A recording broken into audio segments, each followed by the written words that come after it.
नमस्ते, सत श्री अकाल, आदाब। कैसे हैं आप सब? माफ़ी चाहती हूँ कल के लिए कि नेटवर्क इशू हो रहा था और अपलोडिंग पे डालने के बावजूद भी ये अपलोड नहीं हो रहा था।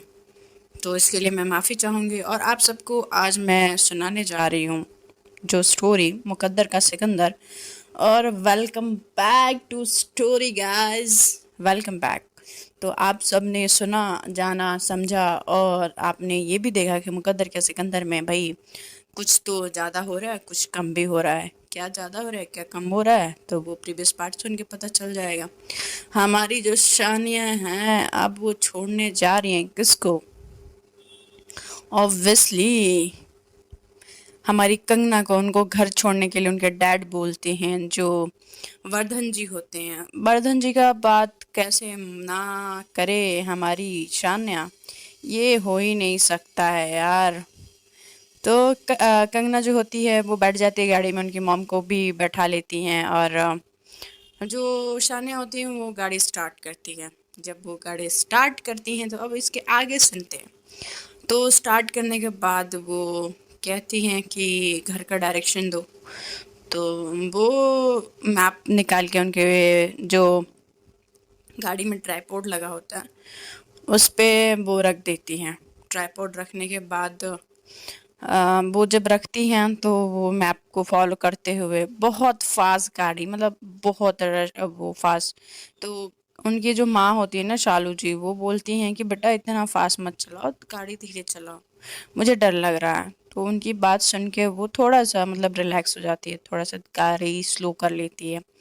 मगर वो जब भी कंगना की तरफ देखती उसका पता नहीं एक अलग लेवल चला जाता और वो गुस्से से लाल हो उठती। और अब कहीं ना कहीं कंगना जो है वो गुस्से में बस तमतमा रही होती है। बस तमतमा मतलब ऐसा होता है ना कि वो गुस्से में इस तरीके से गुस्सा कर रही होती है कि वो उसको समझ नहीं आ रहा था कि इतना गुस्सा वो कर क्यों रही है, मगर जो कर रही है वो गलत भी नहीं कर रही है, उसके हिसाब से तो वो सही होता है। जब कंगना घर पहुंचती है, गाड़ी रुकती है, तो वो घर आके खत्म होता है तो वो उस गाड़ी से उतरते हैं। तो शालू जी कहती हैं कि बेटा आओ घर पे चाय पी लो, चाय पी के जाओ। तो कहती है कि थैंक यू आंटी, मेरे को चाय पसंद नहीं है। तो कहती है कि अच्छा जो पसंद है वो पी के जाओ, आ जाओ। तो अब वो उनकी बात टाल नहीं सकती हैं और उनसे रूड भी नहीं हो सकती हैं। इधर कंगना उनको बस देखे जा रही होती है कि ये क्या कर रही हैं, मतलब इनका रिएक्शन क्या है। वो कंगना के साथ जैसी भी हो मगर उसके माँ के साथ वो बहुत सॉफ्ट बिहेव करती है। और वो जब बोलती हैं तो वो भी उनके साथ अंदर आती है, घर के अंदर आती हैं, वो बैठती हैं घर को एक बार फिर चारों तरफ से देखती हैं। जब वो घर को देखती हैं तो मतलब 1 BHK फ्लैट होता है और किचन बाथरूम ये सब चीज़ें होती है, एक रूम होता है। तो ये देख के थोड़ा सा उनके मन में सुकून आता है कि इनकी औकात इतनी ही है, अपने मन में बोलती हैं। और उनकी माँ बोलती है कि बेटा रुक जाओ, मैं तुम्हारे लिए बना के लाती हूँ। तो कंगना बोलती है कि माँ आप जाइए कमरे में, आप रेस्ट करिए, मैं बना के दे देती हूँ। तो कहती है कि हाँ सी ऑफ भी कर देना, बाहर तक छोड़ देना। ठीक है साने बेटा, मैं थोड़ा फ्रेश हो लेती हूँ। तो कहती हैं कि ठीक है आंटी। वो चली जाती हैं। वो चली जाती हैं और इधर कंगना जो होती हैं वो जाती हैं किचन में। जब कंगना किचन में जाती हैं तो वो जो साड़ी जो पहनी हुई होती हैं, जो उन्होंने मतलब पहन के उधर से जब आई होती हैं, तो वो साड़ी जो होता है ना, वो उसका पल्लू जो होता है अपने कमर पे खोसती हैं। नहीं सॉरी, वो खोसती नहीं है पल्लू को, और वो वैसे ही कॉफ़ी बनाने के लिए चली जाती हैं। फिर उससे वो पूछने के लिए जाती हैं कि स्ट्रॉन्ग या लाइट। तब तक वो आ जाती है किचन में ही सामने और कहती है कि क्या हो गया, ऐसे देख रही है जैसे भूत देख लिया हो। तो कहती कि नहीं नहीं, मैंने भूत नहीं देखा, तुम ऐसे आके खड़ी हुई इसलिए मैं डर गई। कॉफ़ी स्ट्रांग लोगी या लाइट लोगी? उन दोनों को ये अंदाज़ा नहीं होता कि वो दोनों एक दूसरे के कितने करीब खड़े होते हैं। तो जब वो एहसास होता है तो हमारी सानिया 2 कदम पीछे हो जाती हैं, क्योंकि उनको पता होता है कि वो उनकी भाई की होने वाली बीवी है। तो डिस्टेंस तो बनता है भाई। तो कहती हैं कि स्ट्रॉन्ग। और जब वो बना रही होती हैं तो जब वो कॉफ़ी बना रही होती हैं तो वो बस किचन में रखी हुई चीज़ों को देख रही होती हैं। फिर उनकी नज़र उनका पल्लू जो होता है बार-बार इधर-उधर हो रहा होता है, तो उनके वो पीछे बैक साइड आती हैं और बैक साइड आने के बाद उनके पल्लू को लेती हैं और उनके जो कमर में साइड में टक करती हैं। उनका जो जो हाथ टच होता है कंगना को उनके टमी पे फ़ील होता है, तो जैसे उनकी सांसें जो होती हैं ना बढ़ जाती हैं। ऐसा लग रहा होता है ना कि ऐसा अनछुआ एहसास एक बार और वो महसूस कर चुकी हैं। वो पुरानी जो उनके मन में जो यादें होती हैं, एक बार उभरने लगती हैं। जैसे कि कैसे सान्या आके उनके घर पे रुकी थीं, कैसे उन्होंने पराठे उनके लिए बनाए थे, कैसे चटनी बनाई थी, ये सारी चीज़ें उनको रिमाइंड होने लगती है। और वो दोनों कहीं न कहीं उस मोमेंट को जीने लगते हैं। लाइक होता है ना कि अपने फीलिंग्स को ना कंट्रोल करते हुए अब वो अपने फीलिंग में बहने लगते हैं। जब वो बह रहे होते हैं अपनी फीलिंग्स में तो जैसे ही हमारी जो सान्या होती हैं, वो भी अपने फीलिंग को कंट्रोल नहीं कर पाती। जैसे ही कंगना के कमर को अपनी तरफ खींच के उनको हग करती हैं टाइटली और उस वक़्त को बस महसूस करने लगी होती हैं। वो महसूस उन दोनों के लिए ना एक अलग-सा एहसास होता है। मतलब वो दोनों एक दूसरे के लिए तो इतना अजनबी होते हैं मगर जब भी करीब आते हैं तो उनका ये एहसास ना उनको कहीं न कहीं उनकी पुरानी यादों में उनको बिखेर देता है। ख़ैर सान्या उनको अचानक से वो सारी चीज़ें जो पुराने वक़्त में हुआ होता है वो रिमाइंड होने लगता है और वो उनके कमर को छोड़ वहाँ से चली जाती हैं, हॉल में बैठ जाती हैं।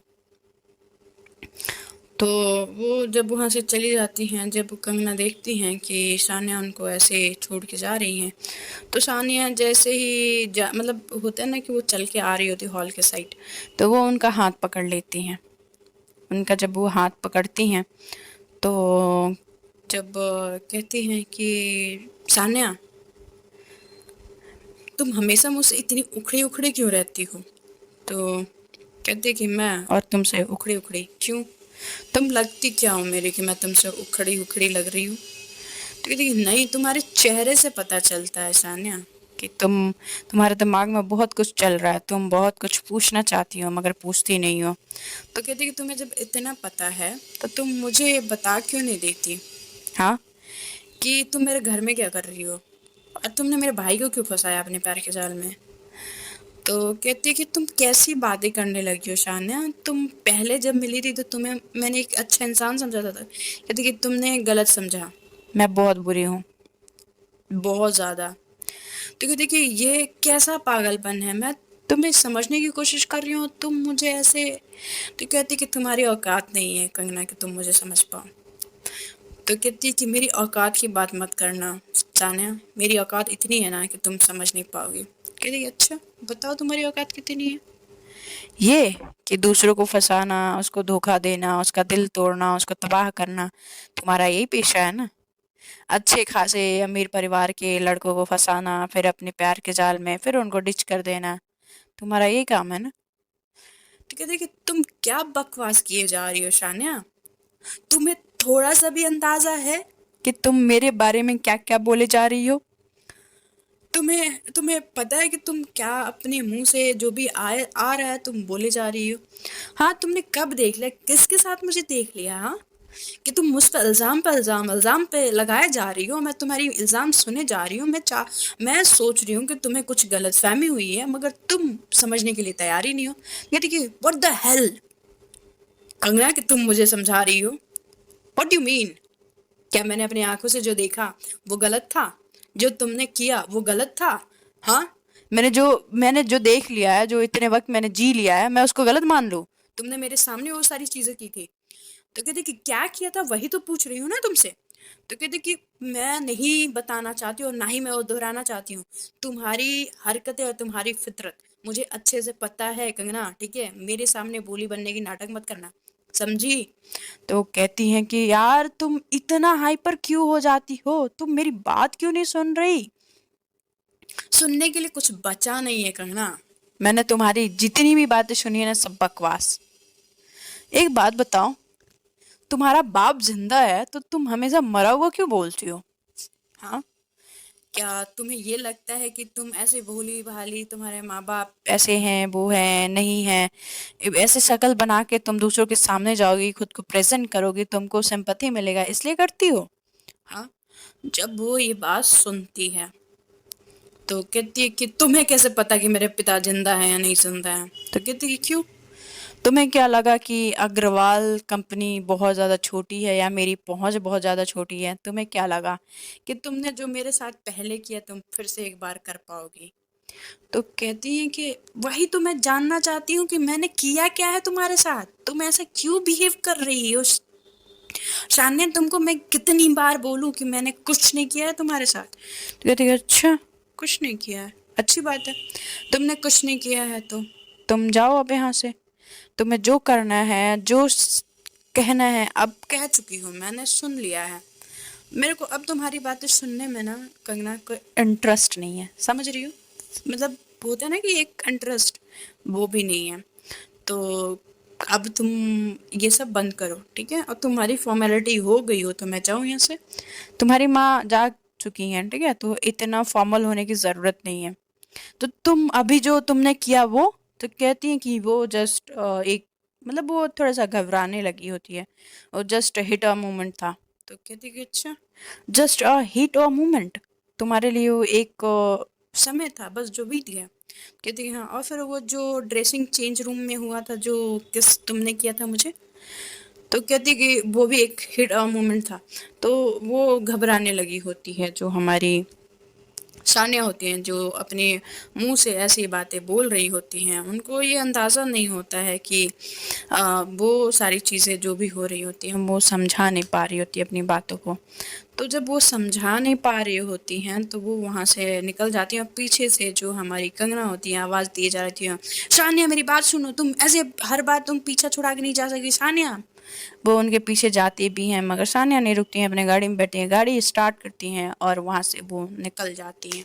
वो जब गाड़ी में जा रही होती है ना तो वो सारी चीज़ें सोच रही होती हैं कि ये उसको क्या हो रहा है। मतलब वो अचानक से ही कंगना के पास जाते ही वो सारी चीज़ें भूल कैसे जाती है? उसको कुछ याद क्यों नहीं रहता? ये इतनी सारी चीज़ें, उससे इतना वो नफ़रत करने के बाद भी जब उसके करीब होती है तो ये सारी चीज़ें वो कैसे भूल जाती है? वो उसकी मोहब्बत उसने ठुकराई थी, उसने उसके साथ किया क्या है, ये सारी चीज़ें जो होती हैं ना, एंड मतलब जो भी होता है, जो भी कहानी होती है, वो सब कैसे भूल जाती है जैसे ही हमारी कंगना सामने के करीब आती है। इधर कंगना भी समझ नहीं पा रही होती है कि आखिर में हुआ क्या है, उसको ये हमेशा ऐसे क्यों बोलती रहती है। वो बहुत परेशान होती है, वो पता कैसे लगाए, वो कविता को फ़ोन लगाती है। कविता को फ़ोन लगाने के बाद बोलती है कि कविता यार, मेरे को एक हेल्प चाहिए। तो कहती है क्या हेल्प चाहिए बोल? तो कहती है कि मेरे को अगर किसी से कुछ बात निकलवानी हो तो मैं क्या करूँ बता? कहती है वकील तू है, पूछ मुझसे रही है। तो कहती है कि अब बताएगी या फालतू का बकवास करेगी? तो कहती है कि एक काम कर, अगर सामने वाला नहीं बोल रहा ना तो कुछ तो उसकी वीकनेस पॉइंट होगी ना, तो उस पे उसको वीक करके कर सकती है। तो कहती कि पर कैसे, जब सामने वाला बोलने के लिए तैयार ही ना हो? करेला। तो कहते कि करेला, तू कहीं सानिया की बात तो नहीं कर रही है? तो कहती कि हाँ, उसी कड़वे करेले की बात कर रही हूँ। तो कहती है कि अब क्या कर दिया उसने? तो कहती कुछ नहीं है यार, हद हो गई है, उसको मैं पूछे जा रही हूँ कि आखिर मैंने किया क्या है, किया क्या है, तू बता दे। तो वो बता ही नहीं रही है यार, हद हो गई है। मैं समझ नहीं पा रही हूँ कि आखिर चल क्या रहा है। अगर कुछ है, कोई बात है तो कहती क्यों नहीं है? वो कह ही नहीं रही है, शांत हुए है, और हमेशा रोज कुछ न कुछ बात को लेके मुझे टोन काटती है। तो कहती है कि यार इसका शान का तो अपन को कुछ करना पड़ेगा। तो कहती हैं कि पर क्या, कैसे? तो कविता कहती है कि रुक, थोड़ा सोचने दे। तो कहते हैं कि हाँ तू जल्दी सोच यार, मेरा दिमाग खराब करके इसने रखा है इस लड़की ने। तो कहती हैं कि बट हुआ क्या था? तो वो वहाँ पे अब उस बात को वो छुपा जाती है कंगना, और वो बोलती नहीं है कि उसके साथ क्या हुआ था, कि उसने उसको बैक हक किया था और उसके शोल्डर पे उसने किस भी की थी।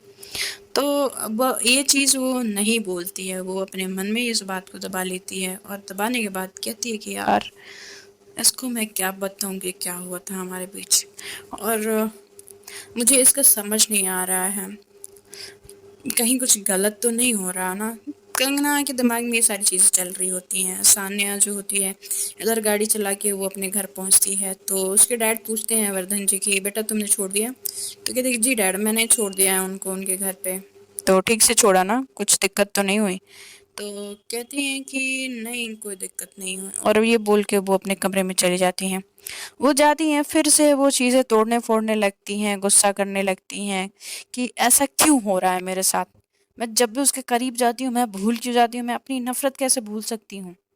नहीं भूल सकती। मैं सान्या अग्रवाल हूँ। मैं, मेरे को किसी की ज़रूरत नहीं है। मैं किसी के लिए इतना कमज़ोर नहीं हो सकती।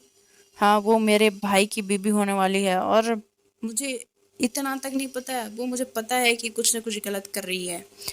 मैं उसको रोक क्यों नहीं रही हूँ? वो खुद से इतनी शिकायतें किए जा रही होती हैं। ऐसे लग रहा होता है ना कि कहीं न कहीं सान्या भी टूटी हुई सी महसूस हो रही होती है। उसके बीती हुई जिंदगी में ऐसा कुछ जरूर हुआ होता है जिससे वो बहुत ज्यादा टूट चुकी होती है। क्योंकि शान्या बहुत ज़्यादा शांत रहने वाली लड़की होती है, और उसका अचानक से ये गुस्सा वाला रूप घर वालों को भी नहीं समझ आ रहा होता है। खैर वो घर वालों से इतना ज़्यादा तो कुछ कहती नहीं है, मगर घर वाले उनके इतने समझदार होते हैं कि उनकी बातों को बिना कहे समझ सकें। अंशु जो होती है, अंशु वो जाती है जब आवाज़ आ रही होती है कमरे से, तो वो नॉक करती है, और नॉक करने के बाद शानिया दरवाज़ा खोलती है। तो जब खुलती है तो कहती है कि दीदू मुझे ना आपसे बात करनी थी। तो जब वो कमरे के मतलब उसके शोल्डर से पीछे झांकते हुए देखती है तो सारी चीज़ें बिखरी हुई होती हैं। तो शानिया कमरे से बाहर आके बोलती है कि क्या बात करनी है अंशु? तो कहती हैं कि दी वो कुछ इम्पोर्टेंट था। तो कहती हैं कि हाँ बोलो। तो कहती है कि दी मैं तो कहती है कि मैं मत करो, बोलो जल्दी जो बोलना है। वो जब एक गुस्से में बोलती है तो अंशु डर जाती है, कहती कि दीदू अ, मैं वो ये बोल रही थी कि मुझे शॉपिंग जाना था, और कोई मुझे लेके नहीं जा रहा है, तो क्या आप मुझे लेके चलोगे? तो कहती कि कब जाना है तुम्हें? तो कहती हैं कि दीदू शाम को। तो कहती है ठीक है जाओ।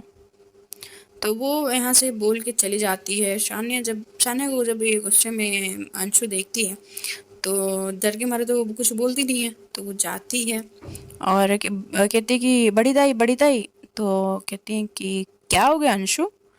तो जो हमारी शानिया की मॉम जो होती हैं, वो काफ़ी ज़्यादा मतलब होता है ना, शांत स्वभाव की इंसान होती हैं।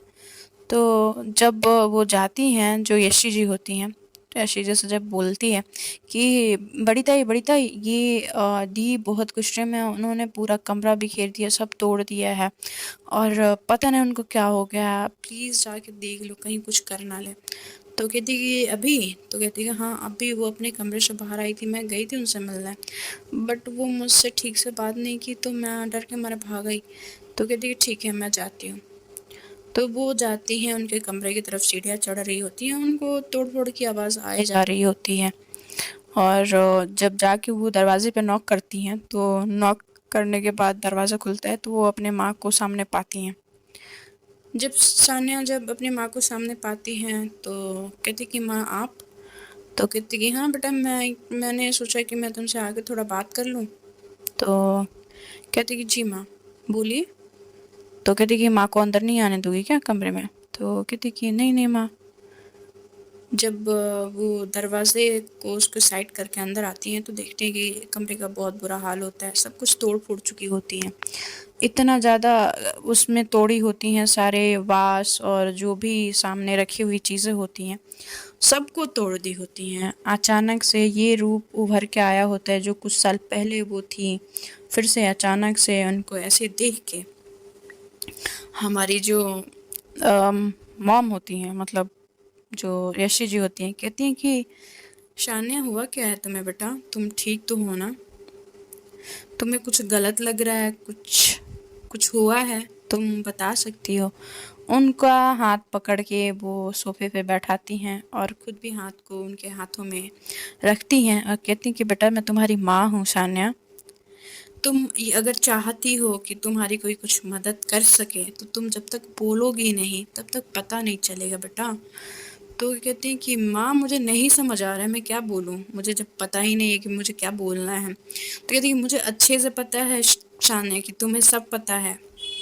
और फिर वो एक बार उनका हाथ खींच के फिर से सोफे पे बैठाती हैं और उनके फेस को पकड़ती हैं और कहती हैं कि तुम मेरी बेटी हो, बेटी नहीं बेटा हो, तुमने हर वो जिम्मेदारियां पूरी की हैं, मुझे तुम पे नाज है सान्या, तुम्हें मैं ऐसे ही सनी नहीं बुलाती जो बेटे नहीं कर पाते हैं, तुमने वो सब किया है हमारे लिए, तुम इतनी जिम्मेदार हो कि तुम ऐसी हरकतें करोगे, तुम्हारे छोटे भाई बहन तुमसे क्या सीखेंगे। हाँ, तुम उनकी बड़ी बहन हो, तुम उनके लाइफ में एक हीरो का रोल प्ले कर रही हो और तुमको इस तरीके से देखेंगे तो उनको क्या महसूस होगा कि उनकी बहन को क्या हो गया है। जो खुश रहने वाली होती हैं, जो सबको खुश रखती हैं, सबका ध्यान रखती हैं, अचानक से उनको क्या हो गया है। शानिया बोलती हैं कि माँ मैं कुछ समझा नहीं सकती प्लीज। तो कहती हैं अभी नहीं बोलोगे बेटा, जब भी लगे तब तुम बोल लो, बट तुम बोलो, तुम कहो तुम्हें क्या लग रहा है, क्यों लग रहा है, किस लिए लग रहा है। तुम बोलोगे नहीं तो समझ कैसे आएगा मुझे। तुम मेरी बेटी हो, तुम्हें इस तरह से दुख में देख के, तकलीफ में देख के मुझे तकलीफ हो रही है, तुम क्यों नहीं समझ रही हो। जब तुम्हारे बच्चे होंगे और तुम्हारे बच्चे तुम्हारे साथ ऐसे करेंगे तब तुम्हें मेरा दर्द समझ आएगा। तो कहती है माँ प्लीज, तो कहती सनी प्लीज, मैं जो समझा रही हूँ तुम्हें समझ नहीं आ रहा है। तो कहती है कि माँ प्लीज आप गुस्सा मत हो, आप आपको पता नहीं आप गुस्सा होते हो तो आपकी तबीयत खराब होने लगती है। तो कहती है कि तुम्हें जब मेरी चिंता है तो तुम क्यों नहीं बता देते हो तुम्हें हुआ क्या है। तो कहती है ठीक है मैं बता रही हूँ, आप प्लीज प्लीज रिलैक्स हो जाइए, आप गुस्सा मत करिए माँ प्लीज। तो जब वो थोड़ा सा उनको रिलैक्स कराती हैं कहती हैं कि ठीक है मैं बता रही हूँ, शांत हो जाओ आप। तो कहती हैं कि ठीक है मैं शांत हो रही है, बताओ क्या बात है, तब से मैं पूछ रही हूँ तुम ऐसे बता ही नहीं रही हो। तो कहती माँ प्लीज रिलैक्स रिलैक्स, मैं बता रही हूँ बता रही हूँ। जब उनकी माँ गुस्सा होने लगती हैं तो शानिया समझ जाती है कि अभी उन वो गुस्सा नहीं हो सकती और अब वो शांत होने में ही उनकी भलाई है। तो फ्रेंड्स अब हम सुनेंगे कल और अगले दिन, कल नहीं परसों सुनेंगे और आपको सुनाएंगे कि अगर स्टोरी में क्या हुआ। तो बने रहिए स्टोरी में और सुनते रहिए मेरी स्टोरी शालिमा एक खूबसूरत कहानी, और शेयर सब्सक्राइब करना ना भूलें। और चलिए मिलते हैं, bye bye, take care, good night.